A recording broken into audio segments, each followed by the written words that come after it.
Whoa, whoa, whoa, whoa, breaking news. What is going on at the Galactic Starcruiser?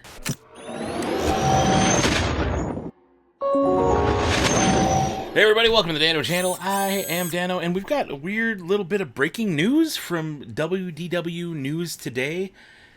They just dropped what they're calling breaking news that Galactic Starcruiser is being, this fall, allegedly, is going to be going down to just 2 voyages per week. This is big news. This is troubling news. I'm a fan of Galactic Starcruiser. I just gotta put it out there. I've actually been. I enjoyed it quite a bit. I'm going again. And it kind of bums me out to see this, but I kind of get it. I mean, I understand it, and I'm curious as to what this means. But let's go to WDW News Today's article. Let's pull it up here and take a look. So, again, credit to them. I'm going to have a link down below. So this is their news. We read this. Breaking. Star Wars Galactic Starcruiser cutting down to 2 voyages per week this fall. Disney has announced that Star Wars Galactic Starcruiser 2-night immersive adventure will only operate twice per week starting in October. Here's the thing. I've looked all over. I mean, I took my 10 minutes before I hit record here, but I did look on Disney Parks blog. I searched Disney's PR people to see if they've put anything out. I can't find Disney's announcement. Now, WDW News is usually pretty good about citing their sources. I don't see a source cited. You know what I'm saying? I don't see it. They didn't cite it. I asked on Twitter. I said, hey, do you guys have a link to Disney's announcement? Haven't received a response yet, but it's literally only been a few minutes. So I just want to put that out there. There's no source. They haven't linked the source, but I believe it. I don't think they're making anything up. I believe that Disney probably has announced it. It's just very likely I couldn't find it. That said, let's get to the rest of this. This change comes after a month of low occupancy, disappointing occupancy. Galactic Starcruiser debuted just over a year ago. A year ago this past week, right? While bookings were at capacity for a while, current operations had reached a point where there were only enough guests to fill 1 dinner service. That came later. That makes it sound like it was like that right off the bat. That took a while for that to happen, and only that was on a couple occasions. That's why I don't love this site, because sometimes there's a bit of an angle on it that's like, you could kind of say that, but that's not necessarily the whole truth. Low occupancy cruises were being canceled, correct? A couple. Rumors indicated Disney was opting not to renew many cast contracts. I know of, I think 2 publicly that I've heard put it out there. 2 cast members were like, yeah, Disney did not renew my contract. There were a couple, I think 2 or 3 that, I mean, and this is on their, if you look on their personal things, if you follow them, they put it out there. There were some that said, no, we've chosen not to. We've got other stuff we can do. I've done it. It was fun. Let's move on. So there have been some cast turnover recently, especially now that contracts are up. But yeah, in some cases, Disney didn't renew. They're like, no, we're not going to bring you back on. So I wonder if they knew this was coming. They had to have known this was coming. They have the numbers, right? They can see. They did begin offering discounts to Disney Vacation Club members and cast members recently as well. That's the interesting part. Cast members can get up to 50%. The headlines will say, oh, they're cutting it by half, 50% off what? Up to, on certain voyages, under certain circumstances. You know how Disney is. They're not going to just give out carte blanche 50% off. They're going to be like, well, on this really, really low day, if you want to come, cast member, whatever.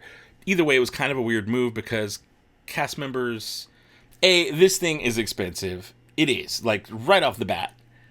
In this climate, in America today, 2023, speaking to you as someone who's like, we have a middle-class family. We can barely afford to go to Disney anymore. In fact, recently, we went to Universal Studios. Instead of me going to Disneyland, like, on multiple trips, we're like, no, let's just take the family to Universal. In fact, that video is doing very well, so thank you guys for watching my breakdown on Nintendo Land and what my family spent. So this kind of stuff, this hits me. This is stuff that I consider, and I look at and I see news like this, and I'm going to call it news, even though they didn't cite a source. They didn't cite a source. I'm waiting for it. If I get one, or if you guys find one, please link me. I would like to see the official source, because again, I believe it. I don't always love the angle that this website puts things on, but I do believe they're honest. So that said, I believe this news. I think it's true. Here's the other part. Let's look at this too. So in my research, let's go back to my screen share. In my research, I was like, well, let's go look at Galactic Starcruiser. Currently, their available voyage dates only go up, and so that was April through June. Notice in May they've taken some days off in the 17th and 18th. June they're fully open. The interesting thing came recently when they canceled the July 4th. You can see July 4th and 5th. That voyage is canceled. And then there's another one canceled. But the one thing I'm really noticing is normally there's 1, 2, 3 per week. 1 would have been 2, 3, 4 per week. So it ranges between 4 or 3, 1, 2, 3, 4. Yeah, 4, there's 3, there's 4, there's 3. So this isn't that big of a drop to go down to 2 per week. It is a big drop, but it's not that big of a drop. In fact, let's look at August here. August has 2, 2, 2. This one has 3, 2. So August was already operating under this. So I don't know how much news this is. How about September? Okay, September had more. September definitely had more availability. So then, allegedly, because you can't look at October, they didn't put October dates out yet. So I don't know where this news is coming from. But allegedly, in October, it's gonna look more like August did. So not too big of a shocker. But the thing that is I'm really curious about is it's got to be price, right? It has to be that people are priced out of this thing. Obviously, like I said, coming from a middle class family, this stuff's getting expensive. Our dollars are worth less and less every day. Wages have not met the increase as cost of living over the last 40 years. It's just a compounding problem. It's not just a Disney problem. It's a America's economy problem. But that's for a whole other thing. That said, the reality is your average family cannot afford to go to this. And so one of my big concerns with Galactic Starcruiser early on was, what happens when that pool of people who A, really want it, B, can't afford it, what happens when that pool runs out? Because initially we thought, people aren't going to return, people aren't going to go back. That's been proved wrong. Most of the people I've seen, I do run one of the larger Facebook groups that's a couple thousand people, so at least there's that much of a pool to pull from. And we run one of the groups for people afterwards. Again, that one's not I think it's under 1,000. It's like 800 or 900. But either way, there's a post-voyage group, and most of the people who have gone and joined this group, it's a small sample, but whatever, most of the people who have gone say they want to go back, or they're planning a return voyage. So it's not one of those one and done kind of things. In fact, what we're hearing from a lot of people who've actually been, not those mouthpieces who just like to, because there's those channels out there that have been waiting for news like this, and as soon as it comes out, they're going to be like, "Oh, it's failing, it's going under," and it's not a good sign. I'm not saying it's a good sign at all. This is a terrible sign for Starcruiser, but I don't think it's as bad as some of those channels are going to blow it up. What I do think they need to do in this case, I do think they need to adjust the price, flat out adjust the price, maybe do some changes. I've seen people suggesting that sequel trilogy wasn't as well received as they had hoped. Sure. There's some people who get hyperbolic, nobody likes a sequel trilogy. Okay, stop.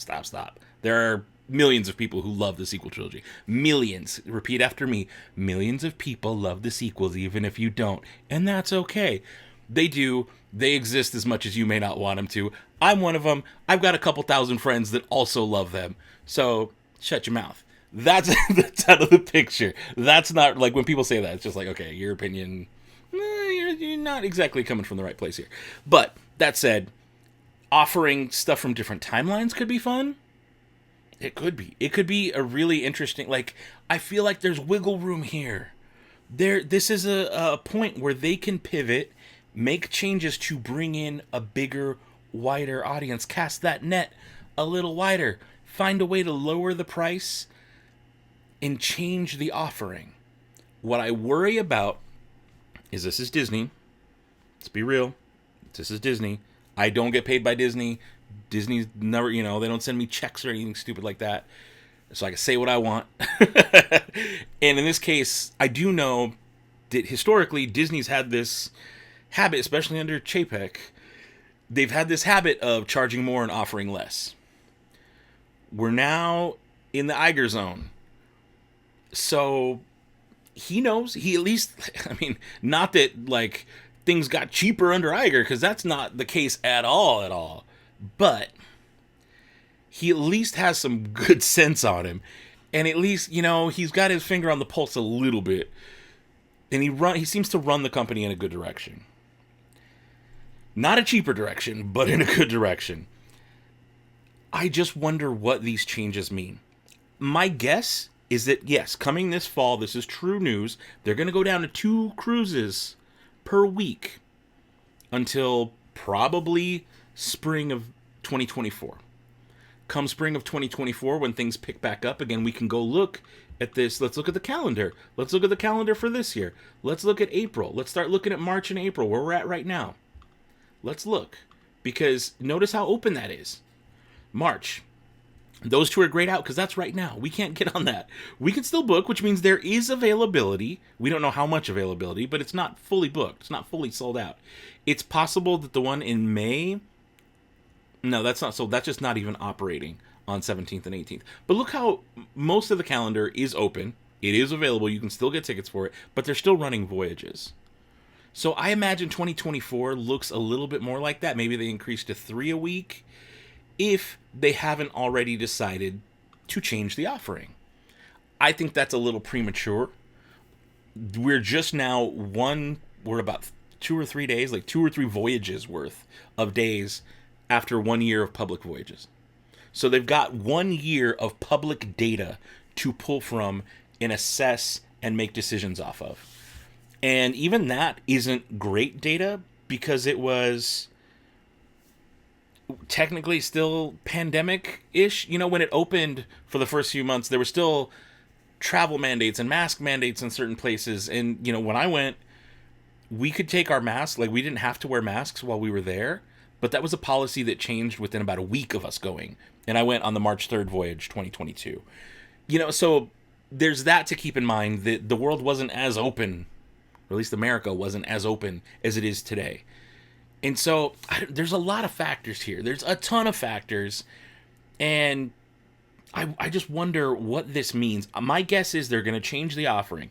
They're going to, hopefully, if they're smart, lower that price so that more people can afford it. I just worry that that's going to also lessen the experience quite a bit. Because you'll get a lot of people who say, oh, it's a Star Wars hotel. If you call it a Star Wars hotel, you don't know what you're talking about. It is so much more than that. And obviously you don't get it. So that's fine that you don't get it. But just know you're wrong. You're wrong. It's not just a hotel. In fact, the hotel is the least part of it. It's the immersive experience. It is everything else. It is what those actors do and pull off and make you feel that makes it, in my opinion, worth what I paid. And Disney didn't pay for me to go. I paid my own hard-earned money to go, and I felt afterwards it was worth it for what I paid. Would I love it if it was less? Absolutely, of course. Would I love it if more people were to be able to go? Absolutely. That's what I want more than anything. I want more people to be able to get that experience that I got. But I know that with less time and less of a presentation, you know, if they start trimming from it, it's not going to be as good. And that kind of hurts my heart a little bit. That's the part that, like, I'm distraught about, is I would love for more people to be a part of this and know what that's like. But I understand a lot of people can't afford to do that. Heck, I could barely, you know, like, get that by. So it's just hard. It's hard. It's hard to see something you love and something like this happen. That said, I kind of want to know your thoughts. Again, if you're one of those people who's going to be like, nobody likes the sequels, just, okay, you're full of it. I get it, you don't like it, and that's okay. But come on, be real here. There are millions, say it with me, millions of people love the sequels, and it's okay that you don't. I mean, same with the prequels. Like, some people like sequels more than they like the prequels. Prequels are kind of rough at sometimes. Just saying. They ain't perfect. But I still love them. But would I like to see a prequel era Starcruiser one night kind of deal? I'd be willing to give it a try if that meant more people could enjoy it. You know what I'm saying? I think this is a point where they could take that data they have, a year's worth of data, experiment, get a little kooky with it, get a little kooky crazy, do some weird stuff. Famous last words. But there's an opportunity here to learn and course correct, and hopefully them going down to 2 days a week starting this fall ends up being a good thing, where maybe they do use those extra days to practice something new. Maybe that means, okay, we're going to be 2 days on. 2 of those other days that we would have been working with a crowd, we're testing new stuff. Maybe we're, there's a lot of options of what it could be. I try to stay optimistic. That's just how I roll. But again, this is concerning news. Guys, I want to know your thoughts down below. This could mean changes that make it more accessible for you to enjoy this. That's what I'm looking forward to. That's what I think is going to end up happening. Is they're going to adjust price, course correct, and more people will get to experience it. That's my positive outlook, but I want to know your thoughts down below in the comments. I hope you appreciate this balanced look at the news. Guys, subscribe if you haven't already. Leave a thumbs up on the video. And until next time, don't be a move milker. You know who I'm talking about. You know exactly who I'm talking about. Be the spark. See ya.